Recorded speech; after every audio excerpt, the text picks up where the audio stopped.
Pessoal, então agora, essa última parte do nosso conteúdo, a gente vai mudar um pouquinho de foco, né? A gente até agora estudou as edificações, as partes internas, né? Então nós vimos lá, primeiro nós estudamos as propriedades do som, depois a gente analisou a questão dos materiais, vimos que são materiais acústicos, aí estudamos o tempo de reverberação, depois estudamos os formatos das salas, né? E vimos que esse conjunto de características, né, que vai fazer com que um ambiente tenha uma boa propagação do som.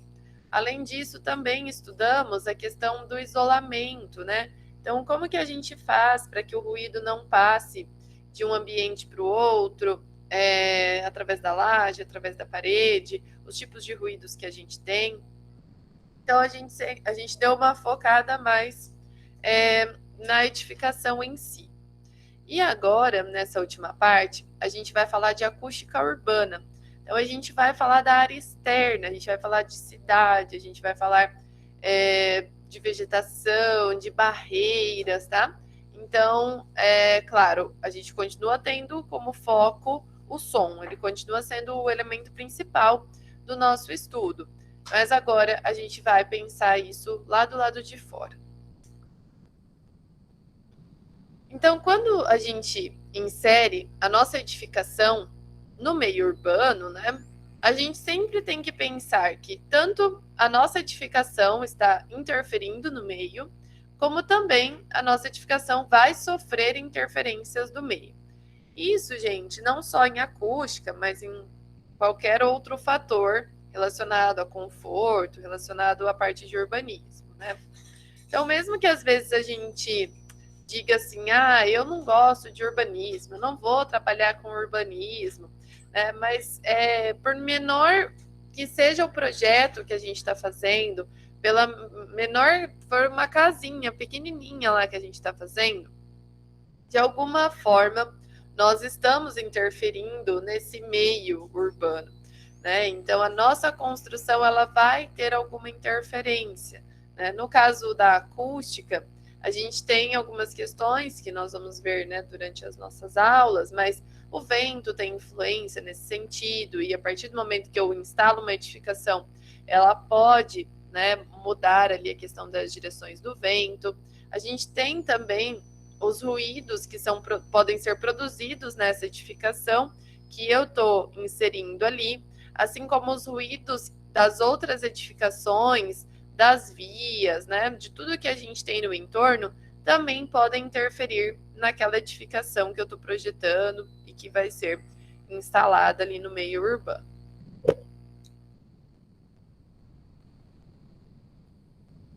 Então, geralmente, nas edificações mais comuns, né, como em uma casa, por exemplo, a gente não vai calcular tempo de reverberação, a gente não vai ter uma preocupação com o formato da casa em relação à propagação do som.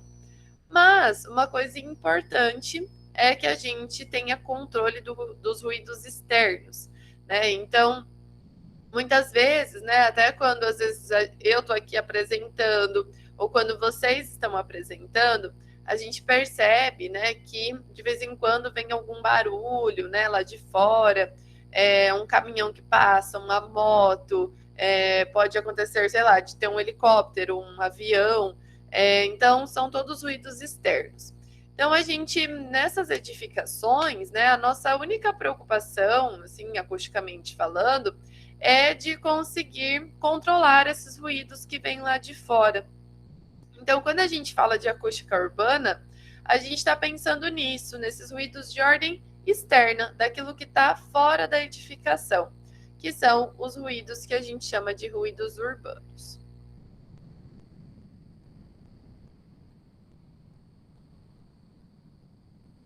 Então, quando a gente vai pensar no nosso projeto, né, qualquer projeto que a gente vai começar a fazer, a primeira coisa que a gente faz é um levantamento, né? Então a gente vai no terreno, analisa o entorno, né? Então a gente vê todas as condicionantes do terreno. E uma das condicionantes que a gente tem é em relação à acústica, né? Então é importante que eu identifique sons e atividades que possam interferir no meu projeto, né? Ou até mesmo, né, de que maneira esse meu projeto vai se inserir acusticamente naquele local. Então, se eu estou projetando algum espaço que gera ruído, né, eu vou ter uma interferência acústica, ou eu só vou analisar de que maneira, né, os sons e atividades que eu tenho no entorno vão interferir na minha edificação. Então, no levantamento de dados, na análise de dados, o que eu posso olhar em relação à questão acústica? As atividades e ocupação do solo. Então, o que eu tenho em volta desse meu projeto? Que tipo de edificação que eu tenho? Elas geram ruído ou não? Né? É uma área mais residencial, mais silenciosa? Ou é uma rua que tem comércios? É um lugar que tem escola? É um lugar que tem praça?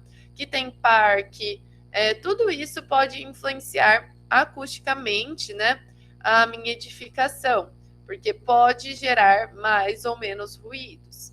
Também vou analisar aonde as ruas estão localizadas em relação ao meu terreno e que tipo de rua que é. É uma rua bem movimentada ou é uma rua mais calma? É uma rua sem saída, que daí entra pouco carro, ou é uma grande avenida, né? Ela está próxima ao meu terreno, né? O meu terreno é de esquina e eu tenho duas vias que vão gerar ruído nesse meu terreno. Então, tudo isso é muito importante a gente analisar. A conformação topográfica, né? Dependendo do terreno, a gente pode ter algum tipo de proteção acústica pelo próprio formato do terreno. Então, eu preciso analisar, né, como é esse meu terreno. Também analisar as edificações vizinhas, como elas estão posicionadas em relação à minha edificação. Para onde estão as aberturas, né, das edificações vizinhas? Como são essas edificações? Elas são muito altas? Elas são baixas? Que tipo de edificação que é? Elas ocupam todo o terreno? Elas têm recuo, que daí o som consegue vazar ali pelo recuo? Então, são todas características que daí no decorrer da aula a gente vai analisar com mais detalhes. E também, alguns projetos são muito particulares, né? E aí a gente precisa analisar pontos que às vezes vão ser diretamente sensíveis àquele projeto, ou alguma característica que vá se relacionar com aquele projeto em si.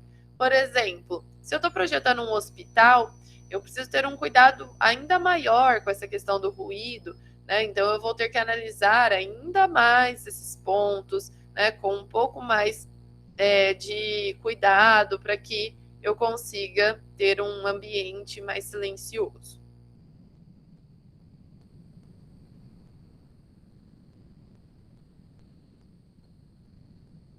Então, quando a gente fala de ruído, né, o ruído, o que seria isso, né? É um som que ele é considerado indesejável para aquela atividade que eu estou fazendo. Então, pode ser que uma música ela seja considerada um ruído por outra pessoa, né? Então, tudo depende do que eu estou fazendo. Então, vamos supor, né, que eu estou lavando a louça aqui na minha casa. Se eu estou lavando a louça e alguém aqui em casa liga a TV ou coloca uma música muito alta, para mim tá ok, né? Não tá me atrapalhando. Agora, pode ser que se eu estiver estudando, né, muito concentrada, montando uma aula, e aí alguém liga uma música, aquilo já se torna um ruído para mim, porque para aquela atividade que eu estou desenvolvendo, aquela música se tornou um som indesejável, então ela se tornou um ruído, tá? Então a gente sempre vai ter essa relação também, né, do que a gente considera ou não um ruído. Se eu estou aqui dando aula, né, e meu cachorro começa a latir, se torna um ruído indesejável. Agora, se eu não estou dando aula e ele está latindo, tá tudo bem, né? Então percebam que o ruído ele tem muita relação com a atividade que está acontecendo naquele ambiente, né? Então, se eu estou projetando uma escola, eu tenho que ter uma certa preocupação, né? Uma faculdade, o hospital que eu falei, uma clínica. Então, eu tenho que pensar muito bem nesses pontos, né? Nesse desenho aí, ó, o carinha tá ali tocando a bateria dele, que para ele tá super legal, e a senhorinha que tá do outro lado lendo o livro, né? Até o gatinho dela tá lá com a orelhinha em pé, que para ela tá atrapalhando, ela não tá conseguindo ler. Então o ruído ele sempre está relacionado com a atividade que a gente está fazendo. Até quando a gente estuda um pouco assim que eu já dei aula de ergonomia para engenharia de produção. E aí a gente vê lá que quando a pessoa está trabalhando em algo que ela precisa de muita concentração, alguns tipos de sons se tornam ruídos. Agora, uma pessoa que trabalha numa linha de produção, por exemplo, né, fazendo repetidamente a mesma coisa o dia todo, para essa pessoa, se tiver uma música tocando no ambiente, não é um ruído, né? É até uma forma, às vezes, de dar um ritmo ali para o trabalho dela. Então, por isso que o ruído é algo bem subjetivo. Então, nós temos, né, diversas fontes sonoras que vieram com o crescimento urbano, com a industrialização e se tornaram geradoras de ruído.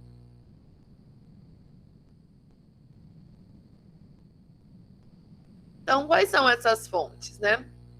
Primeiro, está até ali um pouquinho mais forte, é o transporte rodoviário, né? Então, os carros, as motos, os ônibus passando, eles geram bastante ruído. A gente também tem o transporte aéreo. No caso aqui, né, para nós, a gente não tem tanta interferência, né, do transporte aéreo, mas em algumas áreas, por exemplo, de Maringá, pode acontecer, né? A gente também tem ruídos que provêm das indústrias, né? E algumas atividades de recreação. Então, a pessoa que mora do lado de uma praça, em que a gente tem lá crianças brincando, por exemplo, ela pode se incomodar com o barulho. Do lado de uma escola, a pessoa também pode se incomodar. Então, é preciso analisar, né, essas atividades, onde a gente tem ali criança brincando ou alguém praticando um esporte, principalmente quando é jogo, né, um futebol, um vôlei, algo assim, a gente pode ter bastante barulho. Então, basicamente, né, os nossos ruídos urbanos vêm desses 4 elementos. Então, transporte rodoviário, transporte aéreo, indústrias e atividades de recreação. A gente vê aqui nessa imagem, né, todo um caos urbano. Então, as pessoas, né, o carinha vendendo jornal lá na rua, os carros passando, né, os ônibus, as indústrias funcionando, o avião, né, a obra, gente. Obra é o tal do barulho que incomoda, né? Então, a obra, ela, né, é complicado para quem, às vezes, quando reforma um apartamento, né, e a gente mora no prédio, não é fácil. Ou se a gente tem uma obra no vizinho, muitas vezes incomoda bastante, né? Então, e é algo que a gente não tem, né, controle. Então, vamos começar falando um pouquinho do ruído do tráfego rodoviário.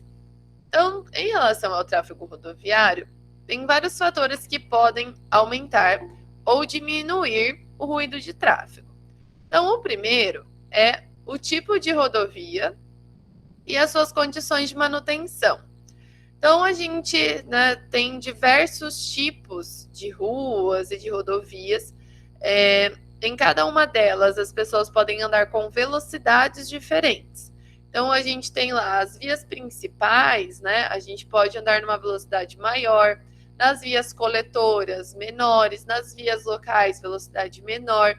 Então, dependendo do tipo de via, a gente vai ter uma certa quantidade de ruídos. Ou até mesmo, quando dentro da cidade a gente tem vias em que a gente tem a passagem, como se fosse desculpa, o caminho para ir de uma cidade para outra, né? Então tem que atravessar pelo meio da cidade, então essas vias acabam ficando mais barulhentas também. E quando o asfalto não tá lisinho, né? Tá cheio de buraco e tudo mais, vai fazer mais barulho ainda. Então essas características são importantes. A velocidade dos veículos, né, que eu já falei que está relacionado com o tipo de via.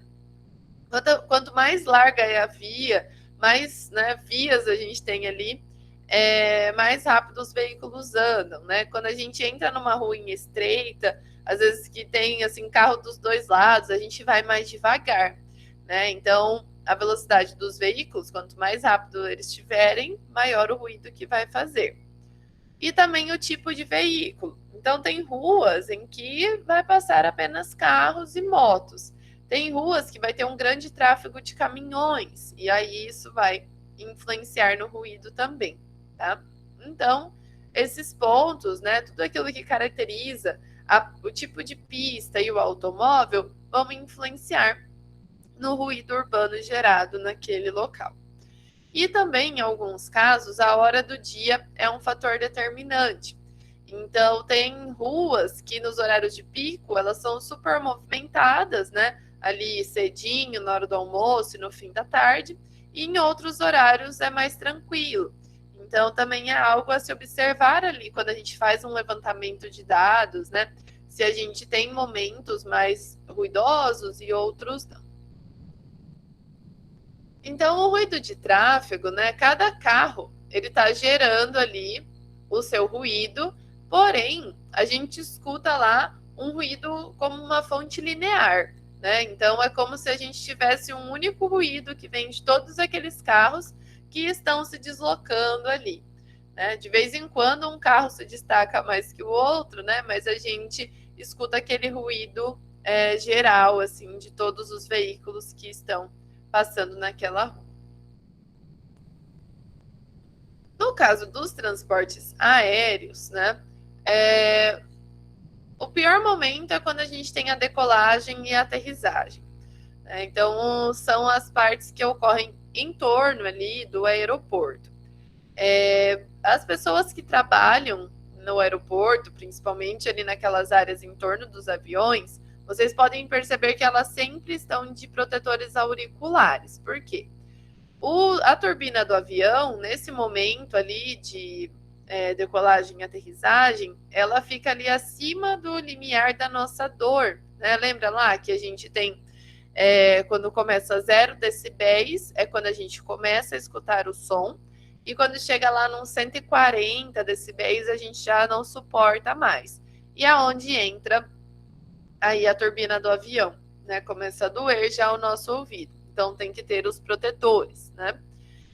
Então esses dois são os piores momentos. Então, aeroportos que são mais afastados da cidade, daí a gente não tem tantos prejuízos em relação a isso. Agora, quando eles estão já no meio das cidades, daí a gente tem esse ruído, né? Desses dois momentos piores.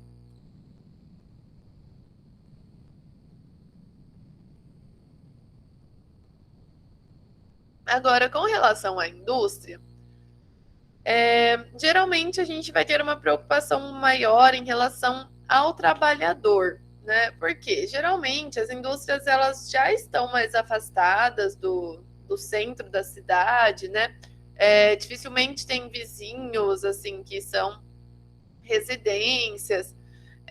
Então, hoje, na parte da indústria, a gente precisa controlar o ruído gerado pelas máquinas, né? E a gente já tem controles, né, nacionais e internacionais de padrão de ruídos, né? Que daí a própria máquina, hoje ela já gera menos ruído. E se ela é uma máquina que gera muito ruído, nós estudamos lá atrás que a gente consegue isolar essa máquina, né? Então a gente consegue fazer um isolamento dentro de uma caixa, né, toda forrada com materiais isolantes, colocar isso em amortecedores para não gerar tanto ruído. Então, isso pode acontecer também por ajustes na máquina ou promovendo esse isolamento acústico. Tá? Então, aqui a preocupação é mais com quem está ali dentro, né, da empresa, dentro da indústria, né, que é o trabalhador. Aqui nessa tabelinha, a gente tem alguns ruídos, né, que foram medidos na cidade de Curitiba. Então, tem 3 situações. A primeira Eles mediram os ruídos no interior das edificações, considerando a menor ocupação possível para pegar o ruído lá de fora. Então, eles foram lá no hospital central e mediram o ruído percebido dentro do hospital. Foi um ruído de 40 decibéis. No corredor de um colégio, eles pegaram lá um ruído de 43 decibéis. Um apartamento que estava numa rua calma, 38 decibéis, e em uma rua agitada, 52 decibéis. Lembrando, gente, que quando a gente, tem um aumento na quantidade de decibéis, não é de uma maneira linear. Lembra aquelas continhas que a gente fazia lá do computador, da máquina de lavar roupa? A gente via lá, que duas máquinas que estavam gerando 60 decibéis, para o nosso ouvido parecia 63. Então, 3 decibéis que aumenta seriam duas fontes de mesma intensidade. Então, de 38 para 52 é um aumento muito grande no ruído. No interior do Teatro Guaíra, eles mediram 41 decibéis. Na Catedral da Praça Tiradentes, 47. Daí eles foram em uma farmácia, deu 63. Numa agência bancária, deu 62. No estádio de futebol cheio, 100 decibéis. Em um parque urbano, 45. Foram uma indústria de plástico, 85. Indústria de papel também. Indústria de metalurgia, 104. E no palco de uma casa noturna, 105 decibéis. Então, só para a gente ter uma ideia aí, da quantidade de ruído que a gente tem nesses ambientes. Depois, eles mediram na parte externa, a uma distância de 5 metros da fonte. Então, eles foram numa rua residencial calma e mediram o ruído lá na área externa mesmo. Então, numa rua residencial calma, deu 47 decibéis. Em uma rua residencial média, foi para 52 decibéis. Em uma via rápida, foi para 72 decibéis. Então, olha o aumento que a gente teve, é muito grande. A sirene de uma ambulância gera 103 decibéis, a sirene dos bombeiros também, da polícia, a buzina do trem, então ficam todos aqui mais ou menos com o mesmo ruído. No cartódromo, a 150 metros, ele gera um ruído de 68 decibéis. No autódromo, a mesma distância, 70 decibéis. Um relâmpago, 100 decibéis. Uma cachoeira, 88. E aqui, a terceira parte da tabelinha, a gente tem o ruído gerado por veículos. Eles mediram a 2 metros do escape do veículo. Então, os veículos de passeio, então aqui um Renault, um Ford Fiesta, um Golf, um Palio, um Vectra, um Polo, a gente percebe que eles vão ter um ruído ali de 60 até 68 decibéis, dependendo do carro, tá? Então vai ficar ali nessa média dos 60 e poucos decibéis. Já um ônibus biarticulado, que é muito comum lá em Curitiba, onde foi feitas as medições, ele gera 91 decibéis, mesmo ruído de um avião pequeno. Ó.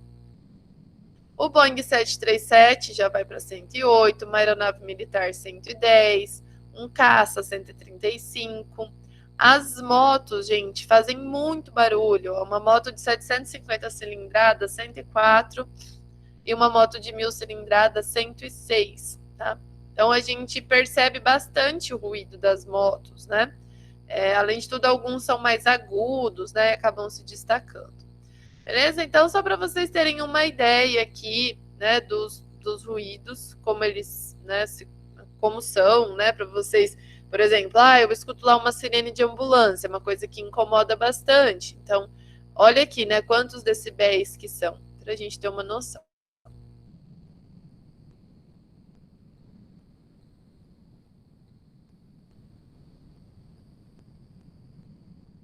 E por último aqui, a gente tem os ruídos gerados pelas atividades de recreação.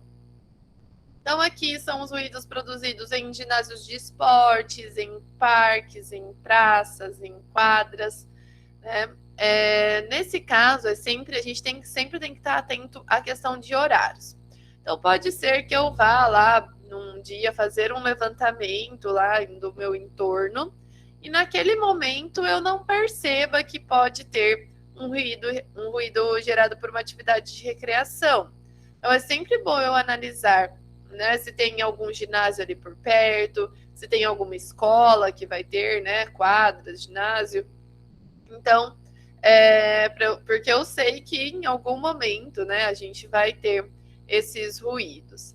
Então, às vezes, se eu não percebi naquele momento, eu posso ignorar, né, aquele ruído. E aí, depois, quando já está a construção pronta, aí esse ruído pode incomodar os nossos usuários. Então, a propagação do som ao ar livre, a gente precisa estudar 3 componentes, né? Quem é a nossa fonte sonora? Qual é o trajeto de transmissão até que esse som chegue ao nosso receptor? Opa, apertei isso aqui. Então, aqui, por exemplo, nós temos aqui a nossa fonte. Lembrando que a fonte sonora, ela é tridimensional, então ela espalha o som para todos os lados, podendo ser direcional, né? Mas sempre espalha para todos os lados. Então, esse som que saiu lá da minha fonte, ele vai se espalhando. Então, quando ele bate no solo, parte do som é absorvido e uma parte do som é refletida. Uma parte do som também vai indo direto aqui pelo caminho, né? E lembrando que por todo esse caminho que o som vai fazendo entre a fonte e o receptor, o próprio ar, né, já vai absorvendo também o som. Aqui, o som passou por uma área densamente arborizada, que também vai absorver o som.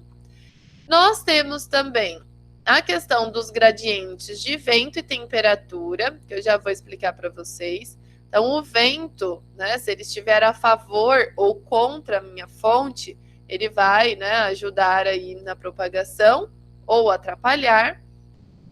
Se está mais quente ou se está mais frio, também vai influenciar nisso. Então, durante o dia e a noite, nós temos diferenças na propagação do som. Aqui a gente tem o espalhamento do som através da copa da árvore. Aqui nós temos o muro, que é uma barreira acústica, e que ele também faz um espalhamento do som aqui no seu topo. Quando o som passa aqui e ultrapassou a barreira, ele pode chegar diretamente ao receptor ou ainda ser refletido pelo solo, tá? Então, todo o som, né, que vem lá de fora até chegar aos nossos ouvidos, ele pode ir encontrando com barreiras, sendo refletido por superfícies, vai sendo absorvido pelo ar. O vento, a temperatura vão fazer com que ele se propague para cima ou para baixo, que eu já vou explicar para vocês. Então, tem vários fatores que vão influenciar na propagação do som. Às vezes, não sei se, né, toda cidade, nas cidades maiores, acredito que vocês não percebam isso, mas, por exemplo, quando vai chover, né, e está ventando bastante, igual aqui em Mandaguari, a buzina do trem, a hora que o trem passa, a gente escuta bem mais forte, né? Porque por causa do vento que está trazendo o som, né? Então, a gente tem muita influência, né, nos ruídos das questões atmosféricas, da parte externa à edificação. Então, durante essa propagação, como eu disse, o som vai sendo absorvido pelo ar e isso, claro, vai atenuando o som. Então, a gente considerando o ar livre como meio de propagação, o som ele vai receber influências climáticas, tanto influência do vento quanto influência da temperatura.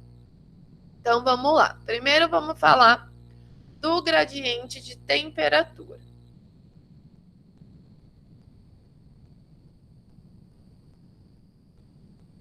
Então, a velocidade de propagação do som, ela vai ser proporcional à temperatura.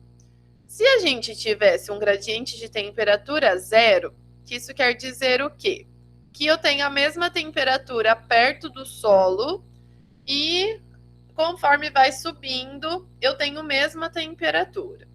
Nesse caso, né, a gente teria o som, né, o raio sonoro sendo propagado perpendicular, né, com o solo, tá? Que é esse primeiro desenho aqui. Então, eu tenho uma temperatura constante, tá? Então, é isso aqui que a gente chama de frente de onda, tá? Faria com que o raio sonoro fosse propagado perpendicular com o solo. Agora, quando a temperatura ela tá diferente no solo e na parte superior, a gente pode ter gradientes positivos ou negativos. O gradiente positivo, né, a frente de onda, ela vai fazer com que a onda ela se incline para o solo. Então, o raio sonoro ele vai ser jogado para baixo, tá?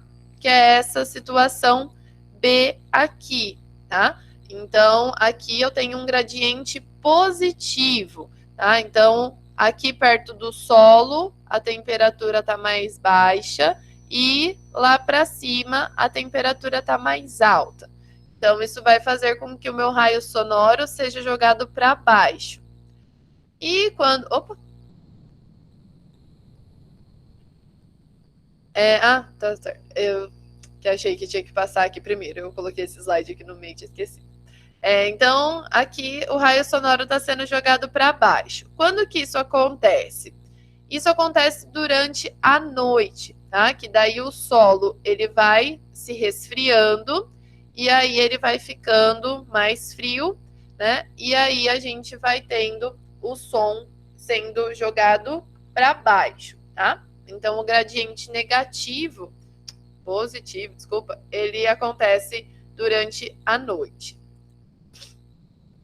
O gradiente negativo, né, que é quando o solo está mais quente e mais para cima está mais frio, aí ele vai jogar o som para cima, tá? A temperatura vai fazer com que o som vá para cima.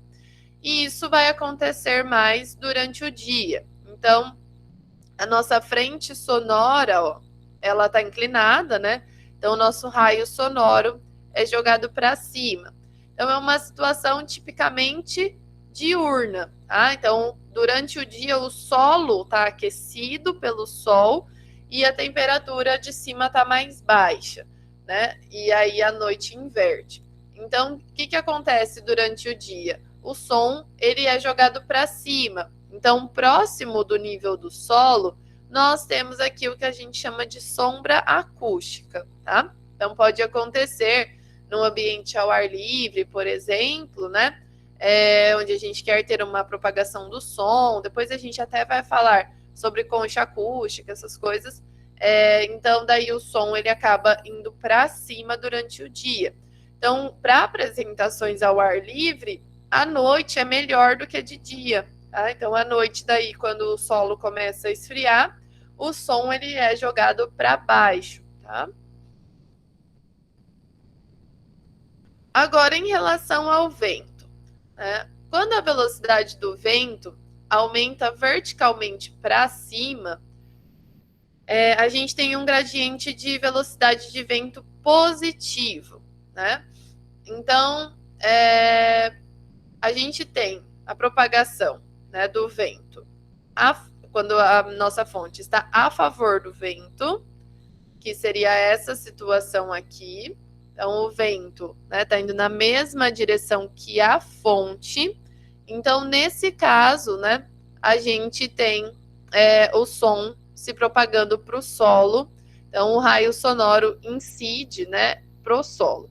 Então, quando a gente vai pensar em propagar o som em um ambiente aberto, a gente sempre deve tentar, né, colocar aí a nossa fonte de costas para o vento, né, para que o vento leve o som da nossa fonte para o nosso receptor, tá? Agora, quando a gente quer, né, não quer que o som vá da fonte para o receptor, daí a gente vai ter um pensamento contrário. Tá? Então, aqui a gente tem a propagação sotavento, tá? Que o nosso vento ele está vindo, né, na mesma direção da nossa fonte. E quando a propagação sonora se dá a barlavento, que é contra o vento, a frente de onda ela vai se inclinar para cima. Então, os nossos raios sonoros eles vão se afastar do solo, formando sombras acústicas, tá? Então, quando o vento ele vem de frente com a fonte, né, daí o som ele vai subir, tá? Então, daí não vai ter uma boa propagação do som.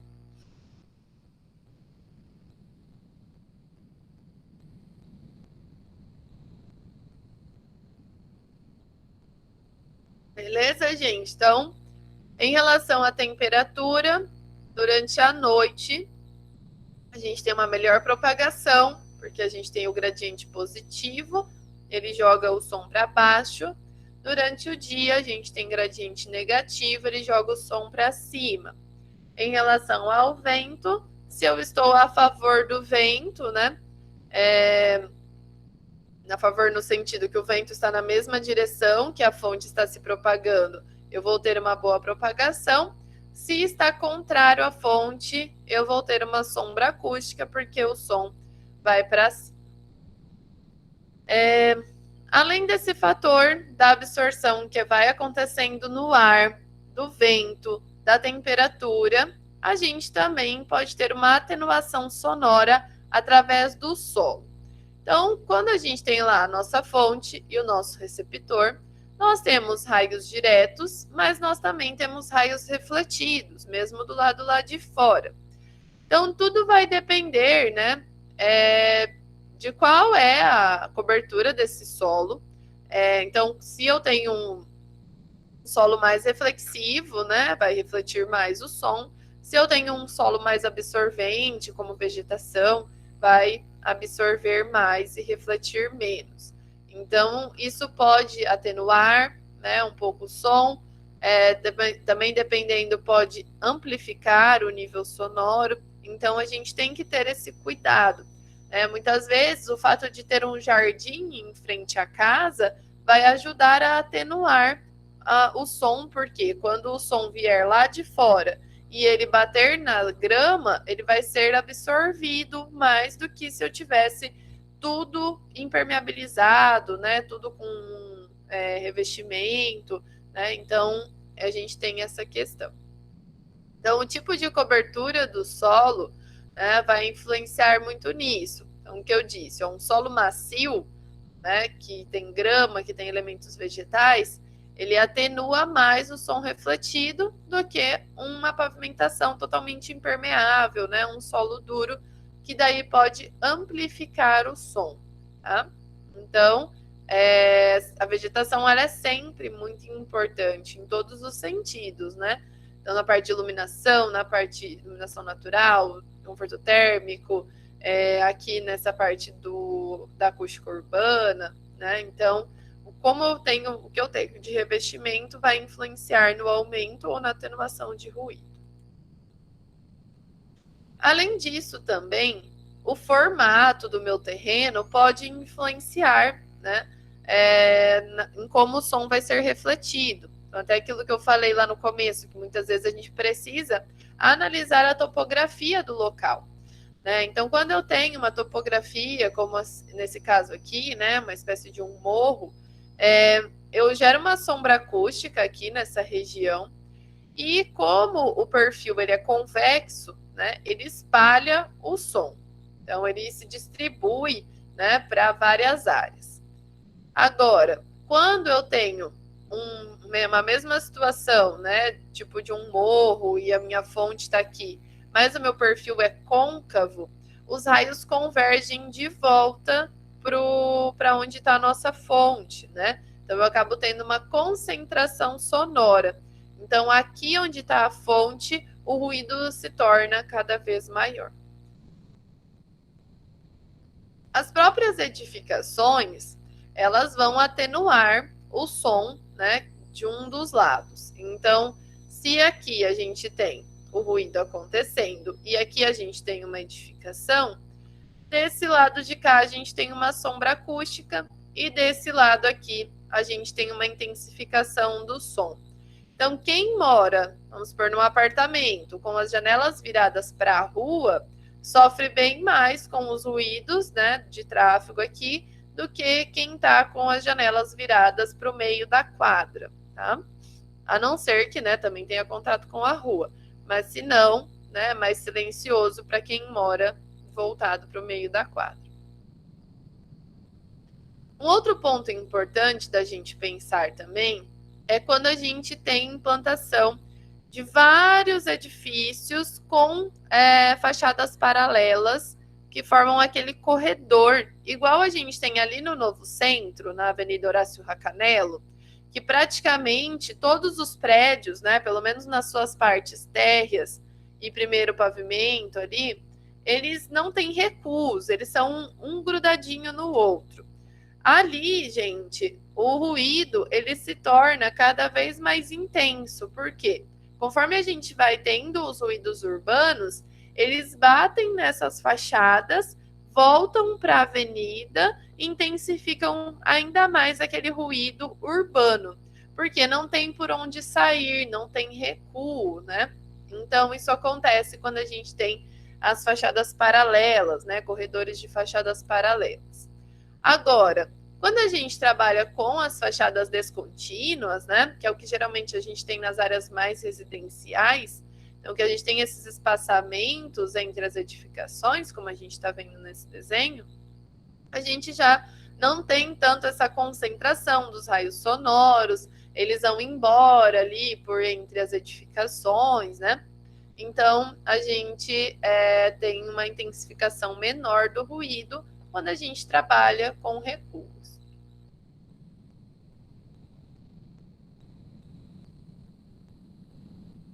E também, gente, nós temos que pensar que os ruídos externos, eles vão se propagar para dentro das nossas edificações, de acordo, né, com a forma do nosso edifício, de acordo com o meio de propagação e aonde está o nosso receptor.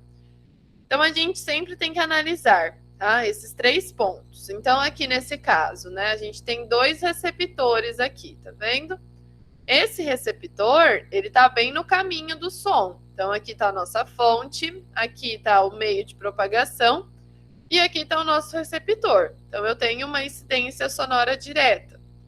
Essa mulherzinha que está aqui do outro lado, ó, ela não tem esse mesmo meio de propagação. Então, ela está numa área de sombra acústica. Então, para ela não está escutando esse ruído tanto quanto o vizinho que está voltado para o lado de cá. E quando a gente tem sacada, né, a gente muitas vezes aumenta ainda mais a entrada de ruídos na edificação. Então, qualquer elemento que a gente tenha, né, a sacada, uma laje, né, que vem aqui para fora, um protetor solar, uma varanda, eles podem ajudar a captar esse ruído externo e mandar esse ruído lá para dentro da edificação. Então, quando a gente tem sacada, é interessante que o material que faça o revestimento aqui do forro da sacada seja um material que faça uma boa absorção sonora, porque senão ele vai ser um grande refletor dos ruídos externos para dentro da edificação. Então, para a gente, né, pensar em todas essas decisões de projeto, para que a gente acerte nas nossas decisões, a gente precisa, né, considerar que o objetivo, né, acústico no espaço urbano é que a gente evite que os ruídos externos interfiram no nosso projeto e, se o nosso projeto for um gerador de ruído, que ele não interfira no entorno, né? Então, para que isso aconteça, aqui a gente tem que focar na questão do isolamento acústico das edificações. Então, no caso, né, a maior parte dos ruídos que a gente falou aí são ruídos aéreos, tá? Nós vamos focar nos ruídos aéreos urbanos, por quê? Ruídos de vibração e de impacto, né? Eles já envolvem detalhes construtivos mais complexos. Sabe quando tá arrumando o asfalto e passa aquele trator, né? Em cima do asfalto, assim, e a gente sente vibrando lá na nossa casa, né? Para quem mora em casa, ali a gente tem um ruído de vibração. Esse tipo de ruído é mais difícil da gente ter controle, né? Então, e também eles são mais esporádicos. Mas os ruídos aéreos a gente consegue controlar melhor. Então, a gente tem duas formas, né, de controlar os ruídos aéreos. A primeira forma é mantendo distantes fonte e receptor. Quanto mais distantes eles estiverem, mais vai atenuando, né, o ruído até ele chegar ao meu receptor. Ou eu posso fazer um tratamento acústico, eu posso tratar a fonte de ruído, o meio de propagação ou o próprio receptor. Então, no caso aqui da arquitetura, a gente vai tratar o meio de propagação, porque daí a gente vai promover barreiras acústicas para que o som não chegue da fonte até o nosso receptor, tá? Então, hoje aqui, para a gente finalizar a nossa aula, a gente vai falar sobre esse primeiro ponto, né? Distanciamento entre a fonte e o receptor. Que daí na aula que vem a gente vai falar de barreira acústica, tá? Então, o distanciamento entre a fonte e o receptor, né? A gente precisa considerar o entorno e promover o agrupamento, né? De áreas de projeto que tenham a mesma classificação acústica, semelhante ao entorno. Dentro do meu próprio projeto, eu posso fazer esse agrupamento. Então, por exemplo, né? A própria cidade, gente, ela já é projetada, né? Quando ela está organizada, quando é pensado lá o seu uso e ocupação do solo, a gente já projeta a cidade para que ela tenha usos parecidos que fiquem perto. Então, a gente tem as áreas residenciais, por exemplo, a gente tem as áreas industriais, tem cidades que têm lá as áreas hospitalares, né? Então, geralmente, o que vai acontecer? A indústria, ela já vai ficar mais afastada do restante dos usos. Então, um hospital, ele não vai ser instalado do lado de uma indústria, né? Porque são usos totalmente incompatíveis. Então, o hospital exige um silêncio maior e a indústria é uma geradora de ruídos. Então, a própria cidade, ela já é mais ou menos organizada dessa forma, né? Agora, perto de uma área residencial, não tem problema eu ter uma clínica, né? Por quê? São tipos de ruídos mais silenciosos, né? Então, a gente pode ter esses usos próximos um do outro. Então, essa forma, né, da gente classificar as edificações acusticamente,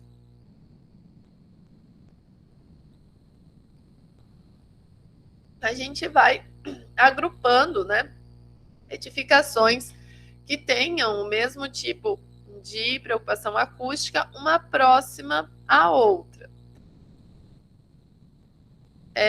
Então, eu posso, né, fazer esses agrupamentos. A gente também tem os recuos, né, que vão fazer com que as edificações, principalmente as residenciais, elas fiquem um pouco mais distantes das vias, né? Se eu estou trabalhando com uma edificação residencial que ela está alocada perto de uma via muito ruidosa, eu posso até aumentar o recuo para eu afastar, né, sempre o meu receptor da minha fonte. A gente também tem na organização da cidade uma hierarquia de vias, né? Então, eu até comentei isso lá no começo. Nós temos as vias principais, que são as vias maiores. Nessas vias principais, a gente tem um tipo de comércio mais pesado, né? Igual em Maringá, a gente tem lá a Avenida Colombo, né? A gente tem um comércio mais pesado, com um tráfego mais pesado. Daí a gente tem aqui, né, igual nesse exemplo, eu tenho aqui as vias maiores, onde eu tenho os ginásios, o shopping, né, instalados nessas vias. Depois eu tenho as vias coletoras, né, que vão pegar o tráfego dessas vias principais e vão levar esse tráfego mais calmo para as áreas das vias locais. E aí, nas vias locais, eu tenho as residências, eu tenho os hospitais, eu tenho as áreas mais silenciosas. Então, essa hierarquia de vias também é importante. Uma forma também da gente distanciar fonte e receptor é a gente trabalhar com as ruas sem saída, nas áreas residenciais. Então, uma rua sem saída, ela só é utilizada por quem realmente precisa entrar ali para ir naquela casa, né? Então a gente tem lá, né, essa estruturazinha aqui que chama cul-de-sac, que é para fazer o balão lá no final. Então essas ruinhas, elas geralmente são ruas mais calmas, com menos ruídos, né? Então é uma opção também para áreas residenciais, né? Vias de pedestre também, ó, né? São soluções para que a gente não tenha tanto tráfego de veículos. A questão dos aeroportos e das indústrias, né? Esses locais, geralmente, eles já são planejados, né? Para que eles sejam implantados afastados dos centros urbanos. Só que o que acontece? A própria cidade, ela vai engolindo, né, essas áreas. Então, igual, né, São Paulo. São Paulo tem lá o aeroporto praticamente, né, ele é tomado por edificações em torno dele. Então, em algum momento, aquele aeroporto foi afastado da cidade, mas a cidade cresceu em torno dele, né? Então, aqui em Maringá também, o aeroporto ele era mais perto da cidade, daí ele mudou de lugar. Hoje ele é bem afastado, mas a tendência é que a cidade vá crescendo e muitas vezes ela chegue próxima ao aeroporto. E a mesma coisa acontece nas áreas industriais. Então, elas são afastadas, né? Elas são planejadas nas áreas mais afastadas, mas a cidade vai chegando perto. E principalmente porque a pessoa que trabalha nessas áreas, ela quer morar mais perto, né, do seu trabalho. E aí acaba que a cidade vai crescendo em torno dessas áreas que são geradoras de ruídos. E também a gente, além de pensar na distribuição da cidade em si, a gente também precisa pensar na distribuição das nossas atividades internas da edificação. Nesse exemplo aqui, claro que está um desenho ali bem exagerado, né? Então, ali em cima, né, tem uma fábrica fazendo vários ruídos e embaixo tem um quarto, né, com uma pessoa dormindo. São dois usos incompatíveis, acusticamente falando. Então, quando a gente vai pensar no projeto de uma edificação, se a gente pensar na própria casa em si, ela não agrupa, né, usos que são mais silenciosos, grupos que são, né, mais ruidosos. Então, a gente tem as áreas dos quartos, né, ficam todos juntos. As áreas mais sociais ficam juntas. As áreas de atividades, né, cozinha, lavanderia, ficam juntas. Então, a gente faz esse zoneamento também dentro do nosso projeto. Então, se a gente vai projetar lá uma indústria e ela vai ter uma área administrativa, a gente vai pensar numa forma, né, de afastar esses dois usos, porque eles são incompatíveis. E até mesmo quando a gente vai locar esses usos no terreno, é importante que a gente analise, né, esses pontos. Então, por exemplo, eu vou implantar uma casa num terreno e esse terreno está numa via muito movimentada. Eu vou colocar o quarto com a janela virada para essa via? Não, eu vou pensar em colocar as áreas dos quartos que precisam ser mais silenciosas, mais voltados para o fundo do terreno, né? Aonde eu escolho também pôr a janela é um ponto importante, né? Porque se eu voltar a janela para o barulho, né, eu vou ter uma entrada maior de ruídos. Então, são vários pontos aí para a gente analisar quando a gente está pensando nessa questão do ruído urbano, de que maneira a gente vai fazer esse isolamento. Então, quanto mais a gente conseguir afastar o nosso receptor da fonte de ruído, melhor vai ser, tá? E aí, na semana que vem, a gente vai estudar um pouquinho de como a gente faz as barreiras acústicas, tá? Já está no estúdio esse slide também de acústica urbana. A gente vai estudar as barreiras. Então, além de eu afastar a fonte, né, do meu receptor, eu posso pensar em barreiras para isso. Beleza? Então, daí a gente vai continuar na semana que vem. Alguma pergunta?